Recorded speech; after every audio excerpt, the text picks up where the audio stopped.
በአሜሪካ በኩልም እኮ ይሄን ሁሉ ኮስት ያስደርገናል ብሎ አልገመቱም ነበር። እንደዛም ኮስት አውጥቶ ኢራንን ማንበርከክ አልቻሉም። ዛሬም ቢሆን ኢራን እኮ ዛሬም እኮ የአሜሪካ ሳተላይቶች ላይ እነዚህ ገልፍ ስቴቶችን እስራኤል ላይ የምታዘንበው ያደረገች ያለው ነገር እኮ ቀላል ነገር አይደለም። የቀረው እንግዲህ ወልቃይት ራያን ጠለምት ስጡን ነው ቦልድ የሚያነሱት ማለት ነው። ሁሌ ራያ ጠለምት ወልቃይት አለ ብዙ ጊዜ ብያለሁ። ጎንደርና ባህር ዳርን ጨምሬ ብትመርቅላቸው አይቀርም። እነሱ የሚፈልጉት እሱ አይደለም፣ መንበር ስልጣን ላይ እንመለስ ነው። አሁንም መንግስት መሪዎች ሚዲያና ህዝብ መገናኘት የለባቸውም የሚል አቋም ያዙ ሁሉ ይመስላል። የሚገርም ነገር ማለት ነው። በጣም አስጨናቂ ነኝ። በጣም ብዙ አለ እንደዚህ አይነት ብዙ ጊዜ የደረሰብኝ መከራ ማለት ነው። ጌታቸው እኮ በጣም ሺህ ጊዜ እኮ ከጀነራል ታደሰ እኮ ይሻላል። ሺህ ጊዜ እውነቱን ላውራና ለምን ታውቃለህ? ጌታቸው እነዛን ሰዎችን ተጋፍጧቸው እንደማይሆን ለትግራይ ህዝብ እንደማይበጅ እኮ ፊት ለፊት ትዝላል ሽሬ ላይ የሆነ አሉ ሴቶች ማለት ነው። ዱሮም እንደዚህ ቅንጅት መቀሌ ሄዶ ማለት ነው ቅስቀሳ ሊሄድ እንዲህ የሚሉ ሴቶች አሉ፣ የተለመዱ ሴቶች ማለት ነው። እነሱ ሁሉ ጮሆበት እሱ ላይ ማለት ነው። ያን ሁሉ ዋጋ ከፍሎ መጨረሻም አቋሙን ይዞ ነው ጌታቸው።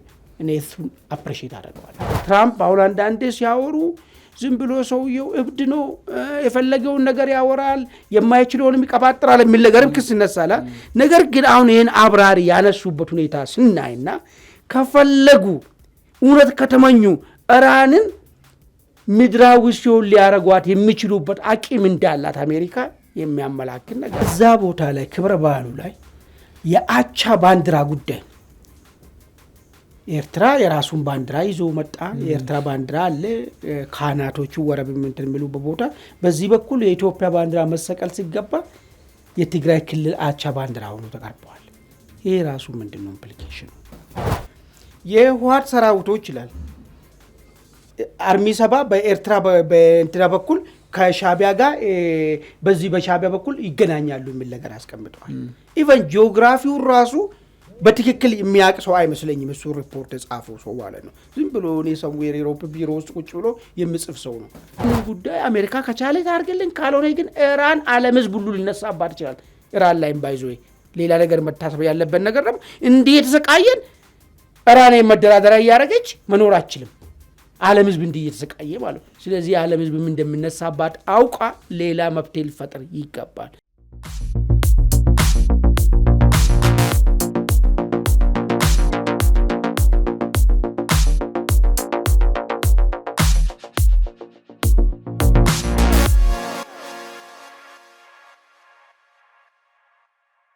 ጤና ይስጥልን በመላው ዓለም የምትገኙ ውድ አንድ አፍታ ቤተሰቦች እንደምን አላችሁ? እነሆ አንድ አፍታ ታሪካችን ተጀምሯል።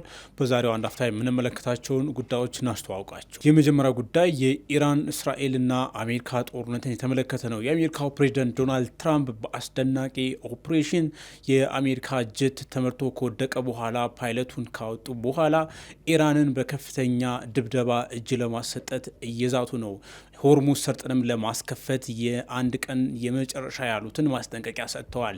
ኢራን በበኩሏ ምንም አይነት የጥቃት ዛቻ አያስቆመኝም፣ ሆርሙዝም አይከፈትም፣ እንደውም በጦርነቱ የደረሰብኝን ውድመት በሆርሙዝ የሚያልፉ መርከቦችን እያስከፈልኩ አካክሳለሁ ብላለች። ትራምፕ ደግሞ ሲኦል አደርግሻለሁ እያሏት ነው። ኢራንም በምላሹ ከባድ አጸፋ ምላሽ ሰጣለሁ እያለች ነው። ጉዳዩን ሰፋ አድርገን እንመለከተዋለን። ሁለተኛው ጉዳያችን ከሰሞኑ ሪፖርተር እንግሊዝኛው መጽሔት ወደ ወልቃይት አቅንቶ አካባቢው ላይ ያለው ሁኔታ በተመለከተ ይዞት በወጣው ዘገባ ላይ የኤርትራ ጦር በስውር ወልቃይት ላይ ይንቀሳቀሳል የሚል አንደምታ ያለው ይዘት ይዞ መውጣቱ አነጋጋሪ ሆኗል። ለመሆኑ ወልቃይት ላይ የኤርትራ ጦር በምን አግባብ እየተንቀሳቀሰ ነው የሚለውን ጉዳይ እንመለከታለን። እውነትስ የኤርትራ ጦር ተከዜን ተሻግሮ ወልቃይት ላይ ገብቷል ወይስ አልገባም የሚለውን ጉዳይ እንመለከታለን። ሶስተኛ ጉዳያችን ጀነራል ታደሰ ወረደ የአንድ ዓመት ስልጣን ጊዜያቸው ሊያበቃ 2 ቀን በቀሩት ዋዜማ ላይ ወደ አዲስ አበባ ማቅናታቸው ተሰምቷል። ጀነራሉ አዲስ አበባ የመጡት እንግዲህ የስልጣን ማብቂያ ዋዜማ ላይ መሆኑን ተከትሎ ምን አዲስ ነገር ይከሰታል የሚለው ጉዳይ ተጠባቂ ሆኗል። በሌላ በኩል ደግሞ ደግሞ ጀነራሉ ወደ አዲስ አበባ ሲያቀኑ ህወሓትና ሻዕቢያ ሽራሮ ላይ ጽምዷቸውን ሲያሳልጡ ሰንብተዋል። ከኤርትራ 1000 ገደማ ሰዎች ወደ ሽራሮ ገብተው ትናንት ሆሳዕና በዓልን ማክበራቸውን የትግራይ ቴሌቪዥን ዘግበዋል። ይሄ ጉዳይ እንግዲህ ሌጋላይዝድ እየሆነ መምጣቱ በተለይም ደግሞ በትግራይ ኃይሎች በኩል ሉዓላዊነትን ማክበር አለማክበር የሚለው ጉዳይ ጥያቄ ውስጥ እየገባ በመቀጠሉ የፌዴራል መንግስትና የህወሓትን ግንኙነት ወደት ያሻግረዋል የሚለው ጉዳይ አሳሳቢ ሆኗል። እነዚህ ጉዳይ እንመለከታለን። አብራችሁ እንድትቆዩ አክብሮት እንጋብዛለን። አማን እንደምናለን። ሰላም መርሻ። የመጀመሪያ ጉዳያችን እንግዲህ አሜሪካና እስራኤል በኢራን ላይ የከፈቱት ጥቃት እንደቀጠለ ነው። አሁን አሜሪካ በኢራን ላይ በምታካሄደው ጥቃት የጦር ጄቷ F-15 ተመቶ ከወደቀ በኋላ ፓይለቷን በህይወት ለማትረፍ በጣም አስደናቂ ኦፕሬሽን ሰርታ በህይወት ካተረፈች በኋላ ሁለቱንም ፓይለቶቿን ትራምፕ ከፍተኛ ዛቻ ኢራን ላይ እያስተላለፉ ነው። ይህ ዛቻ እስከ ነገ ማክሰኞ ድረስ የሆርሙዝ ሰርጥን ለመክፈት ኢራን ስምምነት ላይ የማደርስ ከሆነ የምድር ሲኦል አደርጋታል የሚል ዛቻ እያሰሙ ነው የሚገኙት። ከፍተኛ የጥቃት አቅም ያላቸው የአሜሪካ ሚሳኤሎችም እየተንቀሳቀሱ ለጥቃት ዝግጁ እየሆኑ እንደሆነ የሚያመላክቱ መረጃዎች ወጥተዋል። በሌላ በኩል ደግሞ ኢራን የቀረበላትን መደራደሪያ ሀሳብ ውድቅ አድርጋ ጊዜያዊ የተኩስ አቁም አልቀበልም፣ የሆርሙዝ ሰርጥንም አልከፍትም፣ እንደውም ለጦርነቱ የማካካሻ ገቢ አገኝበታለሁ የሚል ነገር ሰጥታለች። ይሄ ጉዳይ እንግዲህ ጦርነቱን ዓለምን እያመሰ ስለሆነ በኢኮኖሚው ረገድ ተባብሶ ይቀጥላል ወይስ ደግሞ ስምምነት ላይ ይደርሳሉ የሚለው ጉዳይ በጣም አጠያቂ ሆኗል እና እስኪ እንዴት ተመለከተዋል አሁን ያለውን ሁኔታ? አመሰግናለሁ መርሻ። እንግዲህ የኢራን አሜሪካ እስራኤል ጦርነት ከጀመረ እንግዲህ ከወር በላይ አስቆጥረዋል። ወር በላይ ብቻ ማስቆጠር ሳይሆን የጦርነቱ ወላፈን እዛው ባለበት ብቻ ሳይሆን ዓለም ላይ ባሉት ሁሉም ዜጎች ጋር የደረሰበት ሁኔታ ነው ያለው። ይህ ጦርነት እልባት ቢያገኝ ምናልባት አሜሪካ ወይ ደግሞ ኢራኖች ብቻ ሳይሆኑ የሚመኙት ወይም የሚማጸኑት ድፍን የዓለም ሕዝብ ይህ ጦርነት እንዲያበቃ እንዲቆምና በተለይ ደግሞ የተዘጋው ሆርሙዝ እንዲከፈት ሁሉም ሰው ፍላጎት ሆኗል። ለምን? ከዚህ ጋር ተያይዞ ከፍተኛ የኑሮ ቀውስ ስለፈጠረ ማለት ነው። ግን በሁለቱ ባለጉዳዮች መካከል በሶስቱ ባለጉዳዮች መካከል ማለት ኢራንና አሜሪካ እስራኤል በኩል ምንድን ነው አሁን የቀረበው ይህን ነገር ለመቋጨት ምን ደረጃ ላይ ነው ያሉት የሚለው ነገር ነው። እንግዲህ ትራምፕ አይ ቲንክ በእኛ እስከ ማክሰኞ ከምሽቱ 10 ሰዓት ነው የሚሆነው መሰለኝ ጊዜ ገደባቸው የሚያልቀው ማለት ነው። በዚህ ጊዜ ውስጥ ኢራን ተገዳ ለድርድር ዝግጁ ካልሆነች አጠፋታለሁ፣ ምድር ሲኦል ነው ማረጋት የሚል ነገር ነው። እንግዲህ ትራምፕ በተደጋጋሚ ነው እንደዚያ የዛቻ ምዝቱት። በተጨባጭ ያን ነገር ማድረግ ችለዋል ወይስ አልቻሉም የሚል ሌላ ትንተና ነው እሱ የሚሆነው። ባለው አሁን ጦርነት ሚዛን ራሱ ልክ መጀመሪያ ጦርነቱ ሲጀመር ኢራን ህገወጥ ዩራኒየም አበልጽጋለች፣ ኒውክለርን ልሰራ ነው፣ ይህ ነገር ደግሞ ለዓለም ህዝብ አደጋ ነው በሚል ነገር ነው። ይህን ለመግታትና ይህን ለመግታት ደግሞ የግድ ስርዓት መለወጥ አለብን በሚል ነበር ያታስበው። አሁን ግን እየሆነ ያለው ነገር ኢራን ውስጥ ስርዓትን መለወጥ ሳይሆን ሆርሙዝ እናስከፍታት ወይስ አናስከፍታት ወደሚለው ነገር እየመጣ ነው ያለው ነገር። ይሄ ምንድን ነው የሚያመላክተው የሚለውን ነገር ነው። ኢራን አሸነፈች ባትባልም የአሜሪካና የእስራኤልን ጫና ጥምር ኃይሉን ጥቃት በደንብ አድርጋ መቋቋም ወይ ሪዚስት ማድረግ መቻሏን ነው የሚያመለክተ ያለው ነገር ማለት ነው። ይህ እንዲህ እንዳለ እንግዲህ እነ ግብፅ፣ ፓኪስታን፣ ተርኪዬ ሆኖ ድርድር እንዲጀመር ተደርጎ ነበር። ለ45 ቀናት የተኩስ አቁም እንዲደረግ የሚል ነገር። ይህም በተመለከተ ኢራን አሁን ምንም ሰማው ነገር አልቀበልም በሚል ነገር ውስጥ ገብታለች። ኦኬ፣ ይህን ካልተቀበለች ትራምፕ ምንድን ነው የሚያደርጉት? ዛቻቸው እንዳለ ሆኖ ምድራዊ ሲኦል አደርጋታለሁ ሲሉ ምን ሊያረጓት ይችላሉ? ኢራን ደግሞ ምን አይነት አሰፋ ትወስዳለች? በዚህ ሂደት ውስጥ ሁለቱ ሀገራቶች ብቻ አይደለም ሲተረጎም ቀሪው ለዓለም ህዝብ ደግሞ ምን ይዞ ይመጣል? እንደኛ ደግሞ እንደ ኢትዮጵያኖች ደግሞ ምንድን ነው ከዚህ ውስጥ የምናተርፈው? ምኑ ነው የትኛው አደጋ ነው እኛ ላይ መጥቶ የሚያርፈው የሚለውን ነገር ነው ለማንሳት የሚፈልጉ ነው። የመጀመሪያው ጥቃቱ የትራምፕ ጥቃት በዋነኝነት ምድራዊ ሲኦል አረጋታለሁ ሲሉ የውሃና የኢነርጂ መሰረተ ልማቶችን አጠፋባታለሁ የሚል ነገር ነው ያነሱት። እንግዲህ ምንድነው በከፍተኛ ደረጃ የውሃ ተንቀሳቅሶ ወደ ከተሞች ለተለያየ ለመጠጥ ለምናምን የሚውሉ ውሃ አለ። በዛው ልክ ደግሞ ኢነርጂ አለ። ይሄን ኢነርጂ እንዳለ መሰረተ ልማቱን አጠፋበታለሁ ማለት ኢራኖች እንግዲህ በውሃ ችግር በማብራት ችግር ምንም ጨለማ ውስጥ የሚገቡበት ሂደት ውስጥ ይገባሉ ማለት ነው። ፕላስ እዚህ ካርግ ላይ ያለውን ዋናውን የሚሳይል ሴንተሩንና እንደዚሁም ደግሞ የፔትሮሊየሙን ወደ ውጭ የምትልኮ ምን የምትለው ሴንተር ሆኖ ያለው እሱንም እንዳለ ያውድምባታል የሚል ነገር ነው ያነሱት። ኢራንስ በአንጻራዊ ይሄ ሲሆን ይሄ እንደሚያጠቃት ታውቃለች። እሷ ዝም ብሎ ይሄ እርምጃ የሚወሰድ ከሆነ እርግጥ ነው ለኢራን ምድራዊ ሲኦል እንደሚሆን ያውቃሉ ኢራኖች። ግን ምንድን ነው ያደረጉ እነሱ ደግሞ አማራጭ የወሰዱት ምንድን ነው የሚለውን ነገር ነው አደገኛው ነገር። ኬብሉን እንቆርጣለን እያሉ ነው ያሉት። ያ ኬብል ደግሞ ከተቆረጠ ቴሌኮም ማለት ነው ይሄ ጎግል ምናምን የምትላቸው ነገሮችን ሁሉ ዜሮ የሚያደርግበት ቴሌኮም እንትንም ዜሮ የሚያደርግበት በተለይ ኤዥያና አፍሪካ ጨለማ ውስጥ ነው የሚገባው ማለት ነው። ሳሎ ለትንሽ ደቂቃ ምንም አይነት መረጃ ማግኘት የማይችልበት ሃሎ ሄሎ ማለት የማይቻልበት ደረጃ ከተፈጠረ አሁን ከደረስንበት የህይወት ደረጃችን ውስጥ ምን የቱ ጋር ሊወስደን እንደሚችል ትስለዋለ ማለት ነው። ይሄን ነው እሷ ደግሞ እንደ ማስፈራሪያ አርጋ እያቀረበች ያለችው። ይሄን እንግዲህ ታሳቢ አድርጎ ተደራደሩ ሲባል ሁለት ድርድር ነው ተቀረበው። ሁለት ቅድመ ሁኔታዎች ተቀረበ። አንደኛ ኢራን ሆርሙዝን እንድትከፍት እንደዚሁም ደግሞ የዩራኒየም ጉዳይ ላይ ነው። ዩራኒየሙን ትራምፕ አንዳንዴ ስሉ አስረክቡን ነው የሚሉት፣ መረከብ አለብን ነው የሚለው ነገር ነው የሚያነሱት። ይሄንን እሷ ደግሞ እያቀረበች ያለችው ምንም የሚለወጥ ነገር የለም። የኢራን ሪፐብሊካን ጋርዱ አሁን ያወጣውንትን ምንም የሚለወጥ ነገር የለም። ሆርሙዝ እንዳውም ወደ ቀደመው በፍጹም አይመለስም እንዳጠብቁት። ወደ ቀደመው ለመመለስ ማለት ነው ድሮ በሆርሙዝ በኩል ማንኛውም መርከብ በነፃነት ያልፍ ነበር። ያን በፍጹም እንዳጨምሩ እንዳውም ይሄ ጦርነት ካሳ እስከማገኝበት ድረስ ከደረሰብኝ ውድመት እስከማገግም ድረስ በሆርሙዝ በኩል የሚያልፉትን ኃይሎችን እያስከፈልኩ ከዛ ራሴን የጦርነት ጉዳቴን ካሳ አርጌ ይጠቀምበታሉ የሚለው እያነሳች ያለችው። ኦኬ ከሆነ ሁለቱም እያነሱ ያሉት በጣም የተራራቀ ነገር ነው። ምንድን ነው የሚፈጠረው ነው እንግዲህ ጉዳዩ ምንድን ነው የሚፈጠረው ነው ጉዳይ ነው የሚሆነው። የመጀመሪያው አንድ የሆነ ፍንጭ ሊሆን የሚችለው አሜሪካ የኤፍ-15 አብራሪዋን የወደቀውን አብራሪ ኢራን ምድር ላይ በእንደዛ ደረጃ አስሳ ማግኘቷ የአሜሪካን እርግጥ ነው ኢራን ሆኖ አባት ነው እንጂ የአሜሪካን አያልነትን ዓለም የመሰከረ ነገር ነው። የሚዋሽ ነገር አይደለም። ለዜጎቻቸው ያላቸው ቫሊዩም ጭምር ማለት ነው። አዎ ይሄ በጣም ሊደነቅ የሚገባ ነገር ነው።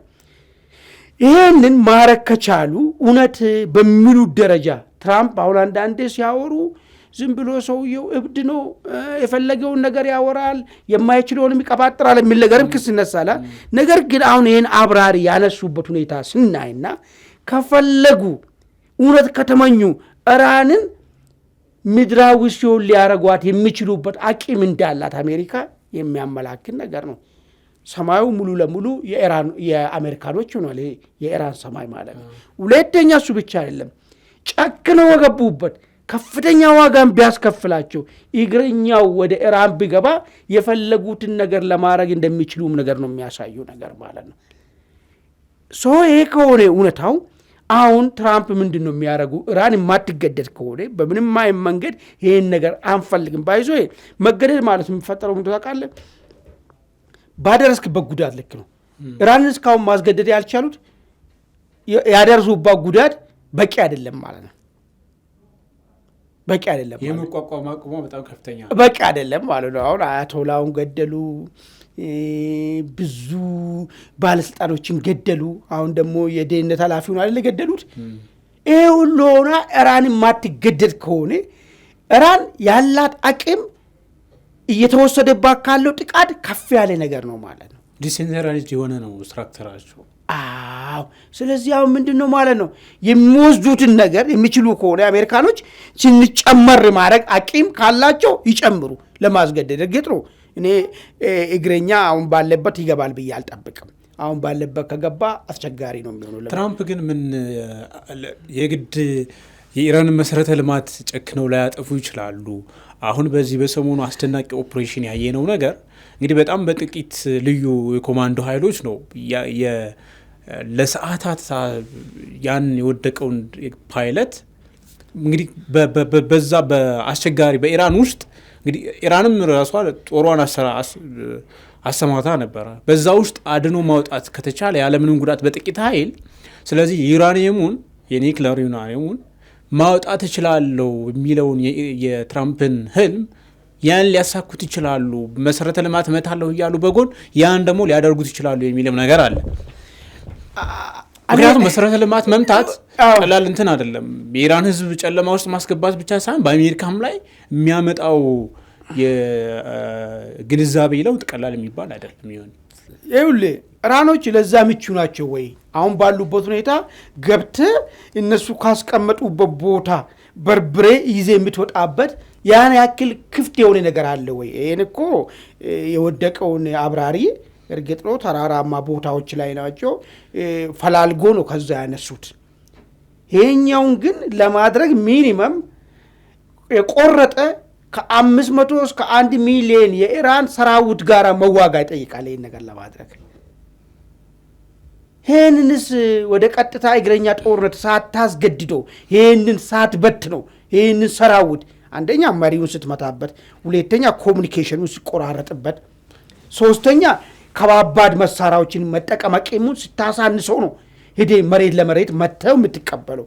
ይሄንን ደረጃ ላይ ባልደረስክበት ሁኔታ ኦፕሬሽን ሰርቼ ይወጣሉ የሚለው ነገር ይሄ ምናልባት የአቅም የላትም ብለህ ነው የምታስበው። ያ ቬንዙዌላ ሰርቷል፣ ኢራን ላይ ግን የሚሰራ አይመስለኝም። አሁን ባለው ሁኔታ ኢራንን መጀመሪያ መቆራረጥ መቻል አለባቸው። እኔ ለዛ ነው ያልኩ የሚወስዱት እርምጃ። እግረኛ ጦሩን በነገራችን ከጥቅም ውጭ ማድረግ የሚያስችል በጣም የደቀቀ ቴክኖሎጂ አላቸው።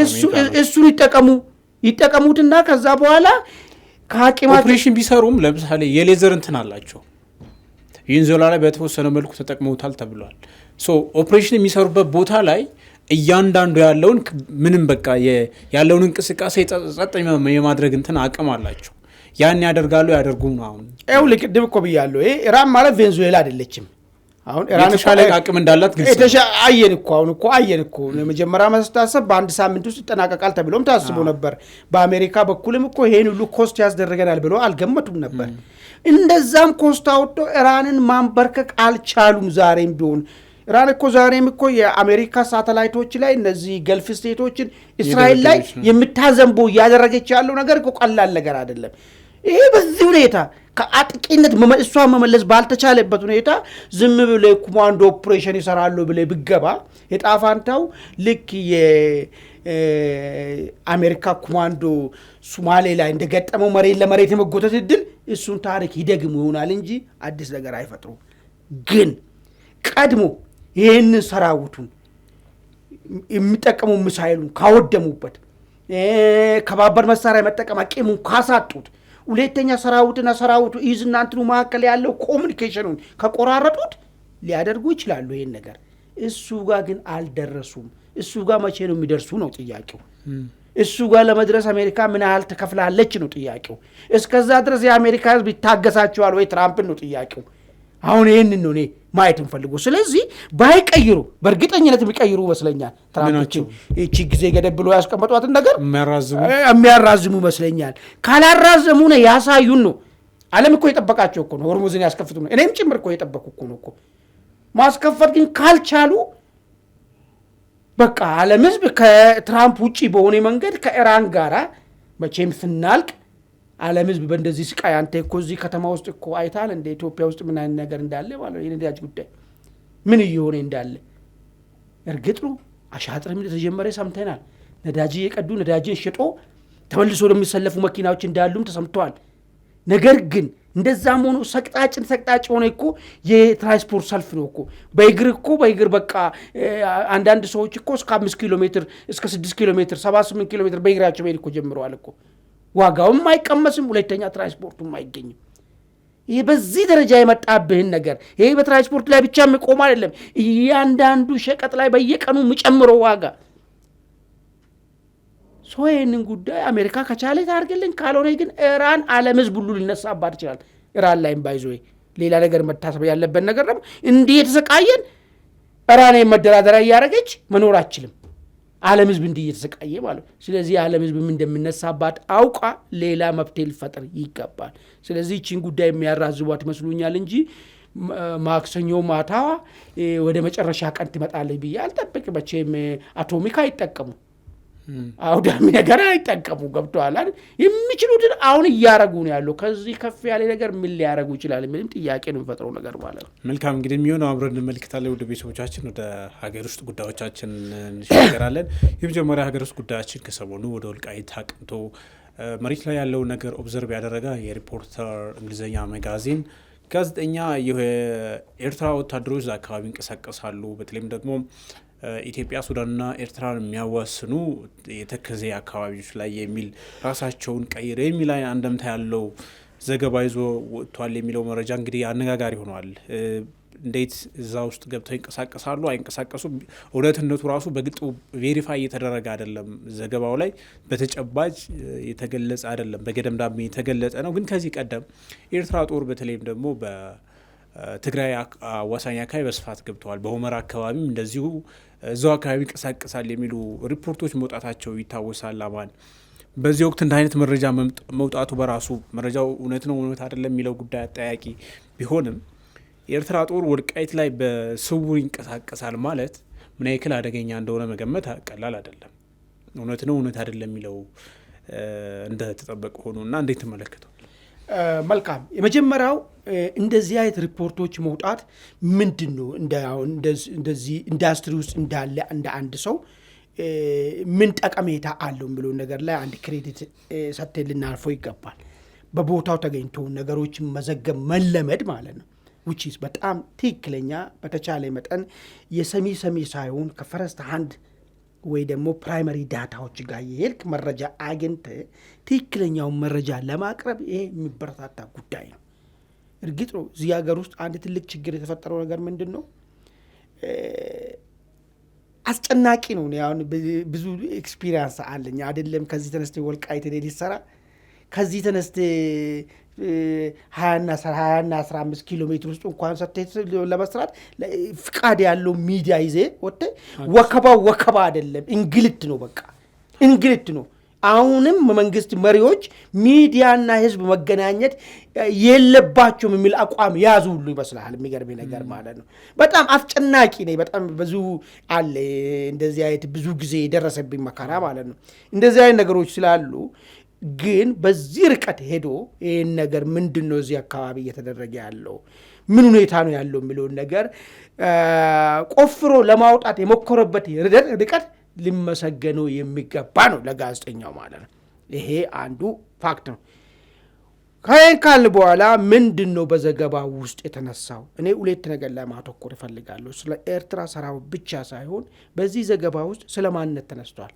አንድ የሆነ አባቱ ትግራይ እናቱ አማራ ምናምን ሆነ ይሄ ውድ ማንነት ያለውን ሰውንም ስቶሪ እዛ ውስጥ ያነሳና የማንነት የወልቃይት አካባቢ ያለው ማንነት አለ በአሸናፊነት የተወሰነ ነው ይላል። ይሄ ምናልባት ልጁ አንድ ሪሰርች ሲሰራ ባይዘው ዝም ብለ አሁን ይሄድኮም ብቻ አለ ከዚህ ፊት የነበረው ምንድን ነው አሁን ያለው ምንድን ነው የወደፊቱ ልታሳይ ነው የምትሄደው አይደል? ስለዚህ ከዚህ በፊት እነዚህ ሰዎች ወልቃይት አካባቢ ላይ የማንነት ጥያቄ የተነሳው አሁን ወልቃይት የሚባለውን ቦታ 2013 ላይ ከህወሓት ካስለቀቁ በኋላ ነው ወይስ ምንድን ነው የነበረው ታሪካዊ ዳራ? አሁን እሱ ኮንክሉድ ማድረግ የፈለገው በዚህ መንገድ ነው። ማንነት በአሸናፊነት ነው የሚወሰነው የሚል ነገር አሁን የአማራ ሰዎች ያስተዳደሩ ስለሆነ እዛ አካባቢ ያሉት ወልቃይቴዎችን እናንተ አማራ ናቸው ብሎ የአሸናፊነት ስለያዙ ነው ወሰኑት አይን ነገር የሚል መንፈስ ነው ያለው። which is ይሄ ትንሽ የመሳ ወይ የመረጃ ይጠረጥ ወይ ደግሞ ሌላ ኢንቴንሽን አለ ማለት ነው። ለምን 2008 ዓመተ ምህረት ላይ የወልቃይት ኮሚቴ እኮ ልክ ወደ ትግራይ ክልል ምክር ቤት ተጠሪነቱ በትግራይ ክልል ምክር ቤት እንደመሆኑ ሁሉ ኮሚቴን ትግራይ ክልል ልኮ መቀሌ ልኮ ከዛ ደግሞ እዚህ ፌዴሬሽን ምክር ቤት ልኮ ስንት እንግሊዝ ሲደርስበት የነበረው ምናልባት ዘገባውን የሰራው ልጅ 2008 ማለት ዛሬ 10 ዓመት ምናምን ነገር ነው የሚሆነው ሪፈር ያደርጋል። አይ ምናልባት ወይ እዛ ጋር ሲኒየር ሰዎች አሉ ያውቃሉ። ሪፖርተርም ያውቃል ይህን ጉዳይ። ለምን በዛ ደረጃ ፍሬም ማድረግ እንደተፈለገ ሊገባኝ አልቻለም። እኔ ይሄ የወልቃይት ማንነት የሚባል ዛሬ ስለያዙ ሳይሆን እኛ አማራንን ማንነታችን ትግራውያን ማንነት ተጭኖብን ነው እንጂ ማንነታችን አይደለም ብሎ ጥያቄ ሲያቀርቡ እንደነበረ እየታወቀ ማንነት ማለት በአሸናፊነት ይወሰናል ብሎ ማስቀመጡ እሱ እዛ ጋ ሌላ ዓላማ እንዳለ ክሉ የሚሰጥ ነገር ነው የሚሆነው ማለት ነው። ሁለተኛ የኤርትራ ሰራዊት ወልቃይት አካባቢ በተለያየ መንገድ ይንቀሳቀሳል። የተለያየ ፎርም የተለያየ እንትን መልክ አለው የሚል ነገር ነው። ወይ በሲቪል ሊሆን ይችላል፣ ወይ በታጠቀ ሊሆን ይችላል፣ ወይ በቡድን ሊሆን ይችላል፣ ወይ በተናጠል ሊሆን ይችላል። ጥሩ አሁን ይሄንን ፋይንዲንግ ካገኘ ይሄንን ፋይንዲንግ ያገኘው ከሰዎች ጠይቆ ከሆነ ሞስትሊ አንዳንድ ሰዎች እንደሚናገሩ ከሆነ የጻፈውን ነገር ለተወሰነ ቀን እስር ቤት ነበረ። ማን እንዴት ከየት መጣ ፍቃድ የለም በሚል ውዝግብና ወይ ደግሞ ቅድም ያልኩ አይነት የተለመደ ነገር ጋዜጠኛ ህዝብ ማየት የለበትም የሚለውን ነገር ሊሆን ይችላል፣ ወይ ደግሞ ማጣራትም ሊሆን ይችላል። በሁለቱም ምክንያት ልጁ የተወሰነ ቀን እስር ቤት ውስጥ ነበረ። እስር ቤት ውስጥ በቆየበት ሰዓቶች ውስጥ ከሰዎች ያገኘው መረጃ ሊሆን ይችላል ነው የሚል እንቅስቃሴ አድርጎ እዛው ከሰዎች የሰበሰበ ነገር ነው የሚል ነገርም አንስቶ አንዳንድ የሚያነሱ ሰዎች አሉ። ግን እኔ እንደዛ አልልም። እንደ አንድ ጋዜጠኛ ይህ ልጅ ፋይንድ አውት አድርጎ ሊሆን ይችላል። ያገኘውን ነገር ግን ሙሉ እንዲሆንለት ከመንግስት እዛ አካባቢ ያለው አስተዳደሮች ሊሆን ይችላል፣ አማራ ክልል ሊሆን ይችላል፣ የፌዴራል መንግስት ባለስልጣኖች ሊሆን ይችላል። እንዲህ አለ የሻዕቢያ ሰራዊት ወልቃይት ውስጥ ይንቀሳቀሳል። ስለዚህ ጉዳይ ምንድን ነው ያላችሁ መረጃ? በቦታው ተገኝቼ በአይን እማኝ አጣርቼ ሊሆን ይችላል፣ መረጃ ሊኖረው ይችላል፣ ወይ በቦታው ተገኝቼ ከሰው ሰምቼ ሊሆን ይችላል። ነገር ግን ይሄን አጣርቻለሁና በእናንተ በኩል ምንድን ነው ያለው በዚህ ጉዳይ ላይ ምን መረጃ አላችሁ? ይሄ ነው ኢንቨስቲጌቲቭ ማለት እኮ ምርመራ እኮ ዘገባ እኮ ነው እኮ አንዱ እኮ የሚሰራ ሰማለ ታጣራለ። ከዛ ካፈፋይ ደግሞ ምን እንዳለው በዚህ ጉዳይ ላይ ወይ እናቃለን ልንቆጣጠራቸው የሞከሩ ወይ ደግሞ ያገኛቸው ውሸት ነው ሊልም ይችላል፣ ወይ የተለያየ መልስ ሊሰጥ ይችላል። ይሄን ሳያረግበት ያወጣበት ምንድን ነው ብትልም አሁን ሁለተኛው ነገር ምናልባት ሌላ ኢንቴንሽን ይኖረው ወይ ይሄ ነገር ብለ ጥርጣሬ ውስጥ እንዲገባም ያደርጋል ማለት ነው። ልክ እንደ ቅድሙ የማንነት ጉዳይ ከዚህ በፊት የተነሳ ጥያቄ መሆኑ እየታወቀ ዛሬ አሸናፊ ስለሆኑ ማንነት ተጫነ የሚላይ ነገር ማንነት ሁሉ ጊዜ በአሸናፊነት ይጫናል የሚለው ነገር እንዳስቀመጠ ሁሉ በዚህኛው ጉዳይ ላይ የሻዕቢያ ሰራዊትን ጉዳይ በተመለከተ ኢቨን የአካባቢ ሰዎች ጋር ብትቀያየም የክልል ሰዎችን ለምን አትጠይቅም? ማስዋዝ በተቻለ መጠን ደግሞ በጋዜጣ ውስጥ መቀየም የለም። ኢቨን እንኳን ስሪን እንኳን እንደንትን እኮ አድርጌ እንደ አንዱ የዘገባ አካል አድርጌ ማስቀመጥ ነው የደረሰብህን ነገርን ሁሉ ማለት ነው። ስለዚህ ምንም ቅያሜ የሚባል ነገር እኮ የለም። በቃ ይሄ እንደዚህ አይነት የምርመራ ዘገባን እንደዚህ አይነት እንትኖችን ሲሰራ ይጠበቃሉ። ቢሆን እንደዛም ሆኖ ብሳካል ጥሩ ነገር ነው። ነገር ያለው እስከዛ ድረስ መሄዱን አፕሪሺየት አደርጋለሁ ብያለሁ። ኢትዮጵያዊ ነው፣ አገሩ ነው፣ መሄድም ይችላል። የሚገርም ነገር ማለት ነው። ግን ይሄን ማድረግ ያልቻለበት ምክንያቱ ስታስበው ምናልባት ሌላ ኢንቴንሽን ኖሮ ወይ ጥሩ ይሄ ካል በኋላ ግን አሁን መረጃው ራሱ ክሪቲካል ትሬትስ የተባለ ዓለም አቀፍ የግጭት ሁኔታዎችን የሚተነትን አንድ ተቋም ከ2 ወር ገደማ በፊት ይመስለኛል አይ ቲንክ 2 ወር አይሞላውም ግን 1 ወር ከምናምን ይሆነዋል የኤርትራ ጦር በሜካናይዝድ እንደዚሁ ደግሞ በእግረኛ ጦር በኢትዮ ኤርትራ በተለያዩ ድንበሮች አካባቢ ሰፍሯል ይላል። ኦኬ በዚህ በትግራይ በኩል ኦልሬዲ እስከ መቀሌ ድረስ ገብቷል ይላል። ከባድ መሳሪያዎቹ ጭምር እዛ ድረስ ገብተዋል ነው አድግራት ምናምን አድዋ ኦልሬዲ እንደዛ ይልና በሁመራ በኩል ግን እግረኛው ጦር ተከዜ ጫፍ ድረስ ሰፍሯል የሚል መረጃ ወጥቶ ነበር። እንግዲህ ዓለም አቀፍ ተቋም ነው አድቮኬሲ ስራ የሚሰራ የሚያነቃ ተቋም ነው እና ያን ይዞ ወጥቶ ነበር። ግን አሁን ተሻግሮ ገብቷል የሚለው ጉዳይ ምክንያቱም እዛ አካባቢ አሁን የፌዴራል መንግስት ኃይል አለ እዛው እነ ኮሎኔል ደመቀ አለ ስሬስ የሆነ በጣም ሴንሲቲቭ ቦታ ነው። ስሬስ የሆነ የጸጥታ ቁጥጥር ያለበት ቦታ ነው እና እዛ ገብቷል የሚለው ነገር በራሱ አጠያቂ ነው። ምክንያቱም የኢትዮጵያ ኤርትራና ሱዳን አዋሳኝ አካባቢ ነው፣ ቁልፍ ቦታ ላይ ነው እና እሱ አይ ቲንክ ፈርዘር እንትን የሚጠይቅ ይመስለኛል ወደ ሌላ ጉዳይ ከመሄድ።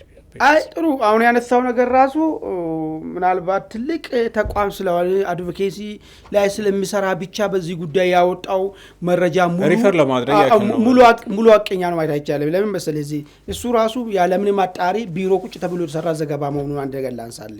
ምናልባት ከዚህ ወደዚህ ተወያይተንበት መሰለኝ ጉዳይ የህወሓት ሰራዊቶች ይላል አርሚ 7 በኤርትራ በእንትና በኩል ከሻቢያ ጋር በዚህ በሻቢያ በኩል ይገናኛሉ የሚል ነገር አስቀምጠዋል። ኢቨን ጂኦግራፊውን ራሱ በትክክል የሚያውቅ ሰው አይመስለኝም እሱ ሪፖርት የጻፈው ሰው ማለት ነው። ዝም ብሎ እኔ ሰምዌር ዩሮፕ ቢሮ ውስጥ ቁጭ ብሎ የሚጽፍ ሰው ነው። በዚህ በኩል ሶስቱ የሚገናኙበት አምዳይት የምትባለው ቦታ ላይ ነው። ከዛ በኋላ በምንም አይነት መንገድ አምዳይትና የህወሓት ሰዎች የሚገናኙበት ምንም አይነት መንገድ የለም። በጣም ረጅም ሩቅ እስከ የት ማለት ነው ሽሬ መቴ እስኪገባ ድረስ ማለት ነው።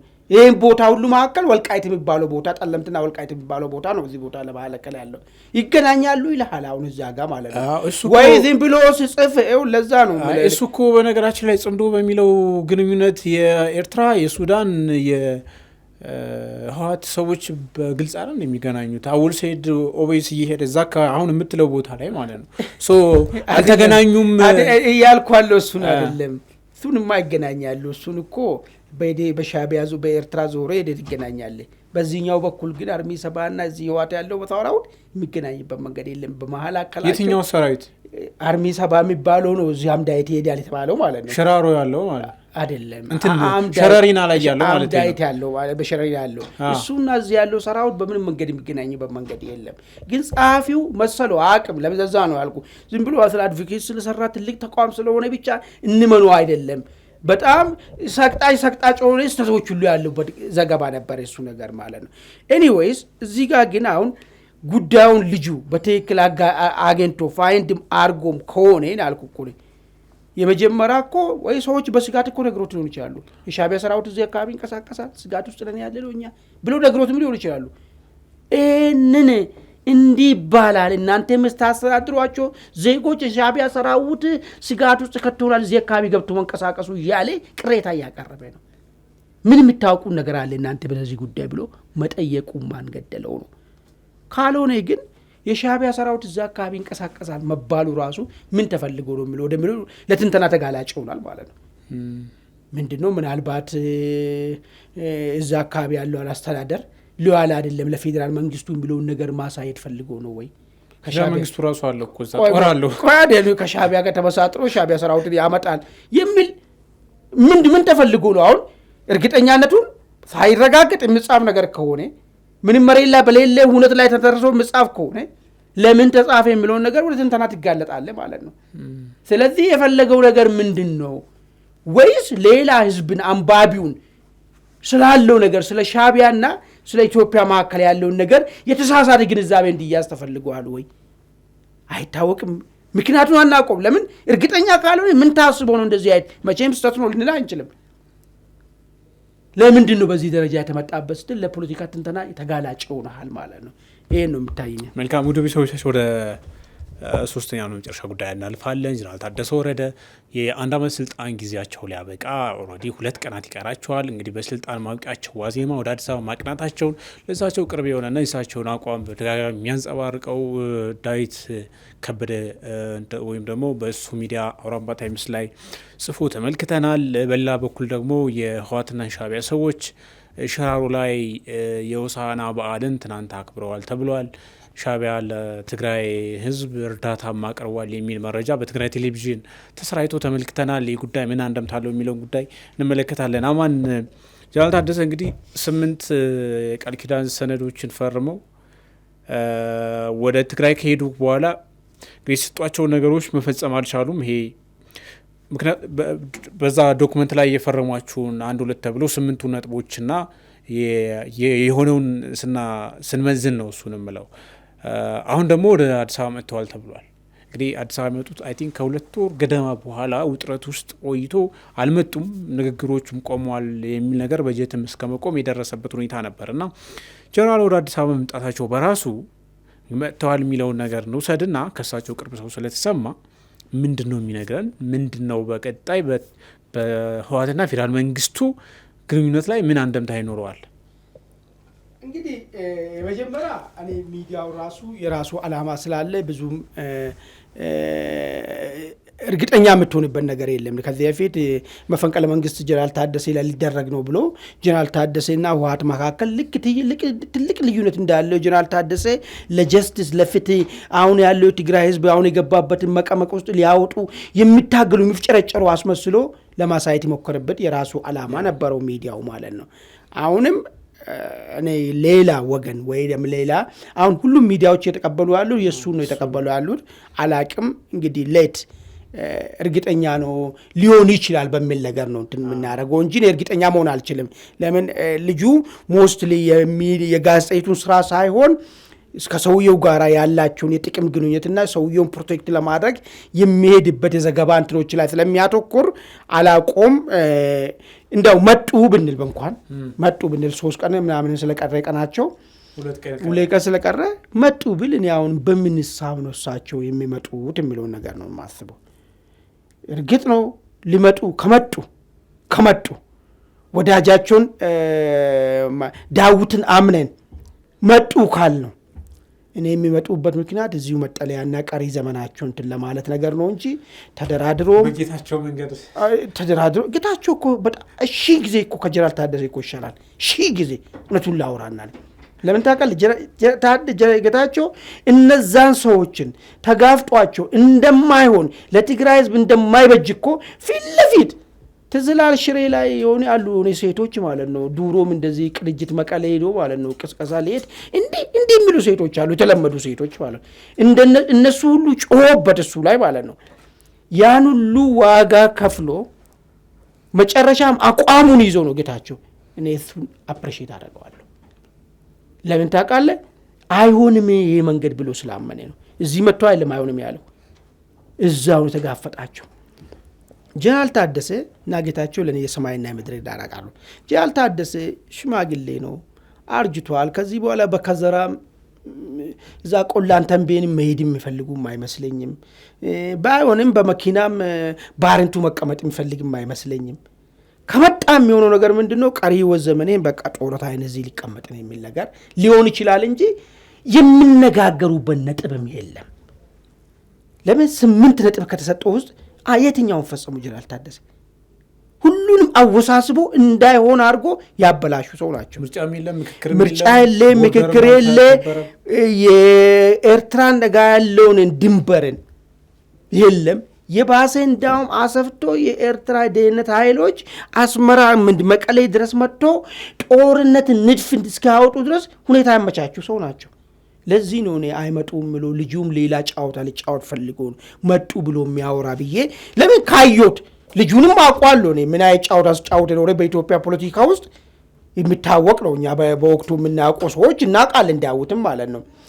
ስለዚህ ግን እኔ አሁንም ቢሆን እኔ አቀኛ አርጌ እንትኑ አልወስዶ መለጡ ብለን እናስብና አሁን ከዚህ ቀደም ሲል ንግግር እየተደረገ ነው በሶስተኛ ወገን በፌዴራል መንግስትና በትግራይ ኃይሎች መካከል የሚል ነገር ተሰምቶ ነበር። በእርግጥ እሱንም ራሱ ነው ያወጣው። ያ ንግግር ይሄንን መደላድል ፈጥሮ እስከሆነ ዘገባው ላይ ምን ነበር የሚለው? በአካል ቀርበው ለመነጋገር ጫፍ ደርሰዋል። በዚህም ህወሓት ለሁለት ተከፍሏል የሚል ነው። አይ ኖ ከሻዕቢያ ጋር ነው ጽምዶ ይበላሻል፣ ስለዚህ አንድ ሄድ የሚል አለ። አይ እንደራደራለን የሚል አለ። እንደራደራለን የሚለው ውስጥ ጀነራል ታደሰም አለበት የሚል ነገር ነበር። ግን ያም ሆነ ጀነራል ታደሰ ወደ አዲስ አበባ ከመጡ አሁን አንተ እንዳልከው በጌታቸው መንገድ በቃ እዚሁ ይሆነኝ ብለው አዲስ አበባ ለመከተም ወይስ ደግሞ በፌዴራል መንግስትና በህወሓት መካከል የንግግር መስመር ሊፈጥሩ የሚችሉበት እድል ይታያሉ? እኔ ጀነራል ታደሰ አይታመኑም ለዚህ ነገር ወይ ሌላ አደራዳሪ ጀነራል ታደሰ ጋር ሌላ አደራዳሪ ለመደራደር ከሆነ ስታተሳቸውን ደግሞ ምን አደረጉ ማለት ነው? ጀነራል ታደሰ ከነበራቸው ወደ ጽንፍ ሄዱ ሰው ስለሆነ መንግስት ራሱ ለምን በሱ ጋር አነጋገራል? ጀነራል ታደሰን ከሚመራው ቡድን ጋር ብነጋገር አይሻለውም ወይ? ለምን መሰለኝ ማነሳ ጀነራል ታደሰ እኮ የፌዴራልን ወኪልነትን ተጠሪነትን ተቀብሎ ይህን እጅ ያስፈጽማሉ ብሎ ፈርሞ ሄዶ እዛ ሲሄዱ ሌላ ቡድን እጃቸውን ጠመዘዘ አይደል? ከጀነራል ታደሰ ጋር አሁን ምንስ ብትነጋገር ነገ ያኛው ሰው ወገኑ ስለሚጠመዝዘው ጀነራል ታደሰን ከዛኛው ወገን ጋር ብትነጋገር አይሻልም ወይ? ታደሰ ራሱ ይዛ አካል አይደለም ወይ? አይደለም ታደሰማ ዛገልም አይደለም ታደሰማ በአቋም ሲመዘኑ አይደለም ያን አይደለም ብሎ እኮ ተጠሪዬ እኔ ደብረጽዮን ሳይሆን ተጠሪዬ ዶክተር አብይ ነው ብሎ እኮ ነው ፈርሞ እኮ ሄደው እኮ ሪፖርት ማቀርብለት ለሱ ነው ስራ አቅጣጫ የሚቀበለው ከሱ ጋር ነው ብሎ ሄዶ መጨረሻ ላይ ሄዶ ጭቃ ውስጥ ወደቁ አይደል? እነ ደብረጽዮን የሚሉት ጋር ሄዶ ገቡ። ስለዚህ የተንሸራተቱ ሰው ስለሆነ የሚጎትቱ ሰው ስለሆነ ጀነራል ታደሰ ጋር ከምትደራደር ከሚጎተት ሰው ጋር ከምትደራደር ከጎታችሁ ጋር ትደራደርም ወይ? ትክክለኛ የሆነ መፍትሄ ለመፍጠር ማለት ነው። ስለዚህ እኔ ከጀነራል ታደሰ ጋር አሁንም ልጅ ወይውል ለዛ ነው ያልኩ ጀነራል ታደሰ ማሽሞን የሚፈልግበት ሂደት አለ። ይሄ ደግሞ የጥቅሙ ጉዳይ ነው ለጂሁ ማለት ነው። ሊጫወቱ የፈለጉ ፖለቲካ እሱ ነው እንጂ እኔ ምንም ከጀነራል ታደሰ ጋር ከዚህ በኋላ ቁጭ ብሎ ችግር ይፈታሉ ብሎ የሚደራደር ሰው ካለ ወይ ነገሩን ያልተገነዘበ ወይ ደግሞ ነገሩ እንዲፈታ የማይፈልግም ሰው ይመስለኛል። ስለዚህ ጠቅላይ ሚኒስትር አብይ አህመድ ምን ሊያደርጉ ይችላሉ? በፍጹም ታደሰ ስልጣን ጊዜ አለቀ።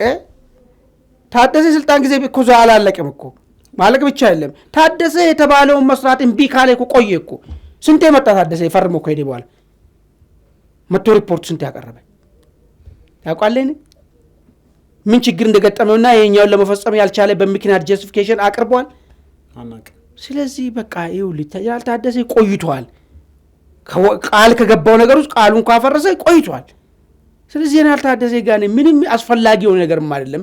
እንደ አንድ ዜጋ ያ ነገር አዋጣም ካለ መቼም እዚህ 10 ቤት ይኖራል። አንደኛው ቤት ውስጥ በነፃነት እንዲኖር መኖር ትችላለህ የሚለውን ነገር ጋራንቲ መስጠት ነው ጀነራል ታደሰ። ሂደቱ ውስጥ አልቀጥልም ካለ እዛ ያለው ሂደት ውስጥ ግን እኔም መቀልበስ አልቻልኩም ሂደቱ ውስጥ ግን መቀጠል አልችልም ካለ የሆነ የግል ህይወቱን እንዲኖር ማድረግ ነው በቃ ያለው ነገር እሱ ይመስለኛል። እኔ ድርድር ሳይሆን እሱ መስጠት ነው። ማንም እንትን አይልም መኖር ትችላለህ የሚለውን ነገር ማለት እንጂ በሶስተኛ ወገንም ቢሆን ከጀነራል ታደሰ ጋር የሚወራ ነገር ውግግር የለም። ከተወራም እኔ አሁንም ሁሉ ጊዜም ቅን መሆን መቻል አለብን። ባለፈኝ ብያለሁ።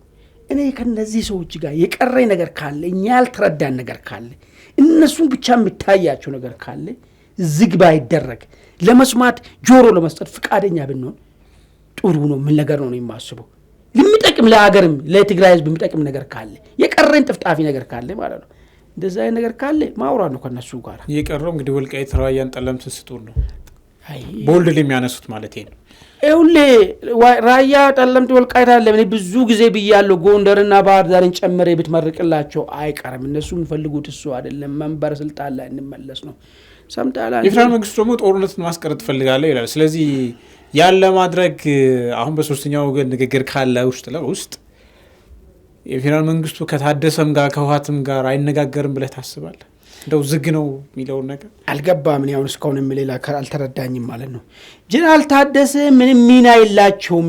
ከሳቸው ጋር ተነጋግረ የምትፈታው ችግርም የለም። እሺ ተነጋገርክ፣ ጀነራል ታደሰ ጋር ተነጋገርክ፣ ሄዶ መፈጸም አይችሉም። እሳቸውን የሚመራ ሌላ ቡድን አለ፣ ከሱ ጋር ነው መነጋገር። በነገራችን ላይ አማን አሁን ከቲፒኤልኤፍ ጋር ዘሴም ፖዚሽን ያላቸው እኮ አሁን አለመፈጸም ሳይሆን ጀነራሉ እኮ ቅድመ ሁኔታዎችን ሲያስቀምጡ እኩል ከቲፒኤልኤፍ ጋር አቻ የሆኑ ቅድመ ሁኔታዎችን የሚያስቀምጡ ስለዚህ አንድ መስመር ላይ ነው የቆሙት የሚለው ነገር ነው። አንድ መስመር ላይ ሳይሆን ወደዛ ተጎትቱ በላቸው ተጎትቶ እሳቸው ጋር እዛ ገቡ። እንደዛማ ቢሆን መጀመሪያ ለምን ይሄን ጽሁፍ ፈርሞ ይሄዳሉ? ወረቀቱን ይዘው ጥሎ እኮ ቲፒኤልኤፍ እኮ ነው ያቀረባቸው። ፈርሞ ለምን ይሄዳሉ? ፈጽማሉ ወይም ብሎ እኮ ቲፒኤልኤፍ ጋር ተነጋገረ። ቲፒኤልኤፍ እኮ ተሰርዟል እኮ አያውቅም መንግስት። እሱማ ጊዜ መግዣ ነው ይላሉ ከራሳቸው። ቲፒኤልኤፍን አያውቁም መንግስት እኮ ይሄ ሰውዬ ቲፒኤልኤፍ አይደለም። እኔ ሲጀምርም ወታደራዊ ክንፉ ተወካይ ነው። የሰውዬ ፈረመ። ይሄን እጄ እፈጽማለሁ አስፈጽማለሁ፣ ለዚህ ማስፈጸም ደግሞ ወታደሩ ጋር ያለን ተሰሚነቴም አለ ብሎ ነው። በኋላ ግን የሆነውን ነገር እያየን ያለ ነው። ስለዚህ ጀነራል ታደሰ ጋር ከምታወራ ከጀነራል ታደሰ ጀርባ ያለው ወገኖች ጀነራል ታደሰ እንደፈለገ የሚያሾሩ ሰዎች ጋር ብንነጋገር ይሻላል። ዝም ብሎ ጊዜ መግዛት ሳይሆን የትግራይ ህዝብም ችግር ውስጥ እንዳይገባ፣ ቀሪ ኢትዮጵያ ህዝብም ችግር ውስጥ እንዳይገባ ይህ ችግርን መፍታት የሚፈለግ ከሆነና ጉዳዩን መቋጨት ከተፈለገ ከዛኛው ወገን ጋር መነጋገር ነው እንጂ ያልታደሰ ጋር ምን አሁን እንደ ነውርም እኮ ጭምር እኮ ነው እኮ መጠያየቅ ስለሌለ ነው እንዲ አሁን በቴሌቪዥን ቀርቦ ጀነራል ታደሰ እንዲህ ነው ምናምን ብሎ ምንድን ነው የምለው ህዝቡ ቤቱ ውስጥ ትናንትና 8 ነጥብ ፈረመ ሄድክ ከ8 አንዱን አልፈጸመም እሱን እንኳን ሳጠይቅ መልሰ ምንድን ነው የምትነጋገሩ ብለው ህዝብንም እኮ ጥሩ አይደለም እኮ ነጥብ ይይዛል እኮ ህዝብ እንደዚህ አይነት ነገር ደግሞ ኮሙሌቲቭ ዋጋ ያስከፍላል ነገ ደግሞ ሌላ ችግር ሲመጣ ህዝቡ እንዲህ ነው ብለህ የምትነግረውን እኮ ህዝብን እኮ ነው እኮ ይሄ ሹፈትም ስለሚሆን ህዝብ ላይ ማሾፍ ስለሚሆን ይህንን ፋይሉን እዛው ዘግቶ በቦሌ አንደኛው እዚህ አካባቢ በቦሌ አካባቢ ቤት ስለሚኖራቸው እዛ ገብቶ በሰላም እንዲኖሩ ማመቻቸት ነው ከመጡ ከዛ ዳዊትም ተከትሏቸው ይመጣል ማለት ነው። በሌላ በኩል ጀነራል ወደ አዲስ አበባ አቀኑ ሲባል እንግዲህ የኢትዮ ኤርትራን ድንበር ማስከበር ወይም ደግሞ ቲፒኤልኤፍ እና ሻዕቢያን ግንኙነት ወይም ጽምዶ ማስቆም ነበር አንዱ የፈረሙት ቃል ኪዳን። አሁን እሳቸው ሲመጡ ጭራሽ እኔ ያላቀውም ብለው ዲፌንድ ሲያደርጉ የነበረው በአደባባይ የሆሳና በዓልን ከሽራሮ ገብተው አከበሩ በጋራ እርዳታም ለትግራይ ህዝብ አቀረቡ ማሽላት ጭነው መጡ ተባለ። ያን ጭራሽ ጀነራሉ የሚመሩት ጊዜያዊ አስተዳደር መንግስታዊ የሆነው ትግራይ ቴሌቪዥን ዘገበልን። እሱ ራሱ እንዴት ታየዋል? የትግራይ ህዝብና የኤርትራ ህዝብ መገናኘት እኔ ምንም ኃጢአት አለው አይመስለኝም። እኔ እውነቱን ነው ባይ ኮንቴክስት ነው ቆይ እሱ አይደለም ቆይ እሺ አጫውራሽ ባይ ኮንቴክስት ማለት አሁን ኢትዮጵያና የኤርትራ ቦርደር በኤርትራና በኢትዮጵያ መካከል ጸብ አለ አይደለ? ስለዚህ ቦርደሩን መውጣት መግባት ህዝብና ህዝብ ለግንኙነት የሚወስነው ኢትዮጵያ መንግስት ነው አይደለ? ሶ ቲፒኤልኤፍ ነው ወይ መግባት መውጣቱን የሚፈቅደው? ያን አሁን ምክንያቱም ለምሳሌ የህዝብ ለህዝብ ግንኙነቱን የሚመሩት ሻዕቢያና ቲፒኤልኤፍ ናቸው። ይህ ምንም ግልጽ ነገር ስለሆነ ማለት ነው። የሻዕቢያው አፈቀላጤ ልትለው ትችላለህ ወይም ፕሮፓጋንዲስት አወል ሰይድ እኮ ነው የመጣው ሰው ጭኖ ምናምን 700 ምናምን ሰው ወይም ማሽላም ጭኖ መጣ የተባለው። ስለዚህ ቲፒኤልኤፍ እና ሻዕቢያ አሉበት ማለት ነው። ሶ ከሉዓላዊነት ጋር ሊገናኝ አይችልም ወይም ደግሞ የህዝብ ለህዝብ ግንኙነት ንጹህ ግንኙነት ልትለኝ አስችልም። እኔ እንዳልዚህ ጋር እንደዛ ነው። ለዛ ነው እኮ ጨርስ ያልኩ ሐሳብ ማለት ነው። ትግራይ ህዝብና የኤርትራ ህዝብ የወልቃይት ህዝብና የሱዳን ህዝብ የኬንያ ህዝብና የሞያሌ ወይ አንገቱን ያለው ህዝብ ድንበር አካባቢ ይገናኛል። ወደፊት የሚገናኘው ጉዳይ ነው። ይህንን ለምን ተገናኘ ማለት አችልም። ኃጢአት የሚሆነው በዚህ በኩል ድንበሩን ተዘግቷል። የዘጋው ሻዕቢያ ነው። መጀመሪያም በኢትዮጵያ በኩል ድንበር አልተዘጋም። ሻዕቢያ ነው ድንበር የዘጋው። ድንበር መዝጋትን ብቻ ሳይሆን ከድንበር አልፎ ቦታም ተቆጣጥሮ ነው ያለው። ይህ ባለበት ሁኔታ ይሄንን አሁን የመጣው ህዝብ ለህዝብ ነው ወይስ የሻዕቢያ ሰራዊት ነው የመጣው ነው አንዱ ፖይንት። ይሄንን ፋሲሊቴት ያደረገው ማን ነው ጥያቄ የሚሆነው እንጂ ክብረ ባህልማ ሁለቱም ሃይማኖት ተመሳሳይ ሼር ያደርጋል። ድንበር አካባቢ ያለው እዛም ታቦትን ታጅባለ እዚህም ታቦትን ታጅባለ። ምንም ችግር ያለው ነገር አይመስለኝም። እሱ ነገር ከዛ ጀርባ ያለው ነገር ነው ችግር የሚፈጥረው ነገር ማለት ነው። ያም ቦታ በመከላከያ እሱ ዞሮ ማን ጋር ነው መጣው? ጀነራል ታደሰ ጋር ነው መጣው። ጀነራል ታደሰ ጋር ብቻ ሳይሆን ደግሞ መከላከያ ለምንድን ነው ኢትዮጵያ መከላከያ ሰራዊት ለምን አይዘጋም ድንበሩ ብለን ስናነሳ እንደ ከዚህ በፊቱ ሳንዱች ያደርጉታል የሚል ነገር ይነሳል። አንዳንድ ሰዎች እሳት ውስጥ ነው የሚከተው ነው ነገርም ይነሳል። ኤግዛክትሊ እሱንም ሼር አደርጋለሁ ነው። ከዛ ያለፈ እዛ ቦታ ላይ ክብረ በዓሉ ላይ የአቻ ባንዲራ ጉዳይ ኤርትራ የራሱን ባንዲራ ይዞ መጣ። የኤርትራ ባንዲራ አለ። ካህናቶቹ ወረብ እንትን የሚሉ በቦታ በዚህ በኩል የኢትዮጵያ ባንዲራ መሰቀል ሲገባ የትግራይ ክልል አቻ ባንዲራ ሆኖ ተቀርበዋል። ይሄ ራሱ ምንድነው ኢምፕሊኬሽኑ? እንደ አቻ አገር ነው የተያዩ ያሉት ወይ? አይ ይሄ ሉዓላዊነት ምን እሱ ነው እንደ አቻ አገር ነው ወይ የታዩት ያሉት ወይ የሚለው ነገር ነው በጣም አወዛጋቢ የሚሆነው እንጂ ሰውማ ቢገናኝ እኔ አሁን የኤርትራ ሰራዊት ነው መጣ ህዝቡ አይደለም ያልኩበት ምክንያትም አለኝ። ህዝቡማ ከመጣ አይመለስም። እዛው እዚህ ነው የሚቀረው። እሱ ነገር ስላለ የሚሆነው ነገር ምንድነው? ነጠላ ለብሶ ፋቲክ ሳይሆን ነጠላ ለብሶ የኤርትራ ሰራዊት ሊመጣ ይችላል። ስለዚህ አኔ የተፈጠረው ነገር እሱን ነገር ነው። ግን ባንዲራው ራሱ ኢምፕሊኬሽኑ ምንድነው? ይሄ ሁሉ እንግዲህ የሚደረገው አንደር ዘ አምብሬላ ኦፍ ጀነራል ታደሰ ነው እየተደረገ ያለው። ለዚህ ነው ጀነራል ታደሰ አፍም የላቸውም። ምን መጥቶል ነገሩን ነው ምንለው ነገር ማለት ነው። በዚህ ምክንያት እኔ ብዙም እሱ እንትን ያለ ነገር አይመስለኝም። አመሰግናለሁ። ውድ ቤተሰቦቻችን የዛሬውን አንድ አፍታ እዚህ ላይ ቆይተናል። ስለተከታተላችሁን በእጅጉ እናመሰግናለን። ጤና ይስጥልን።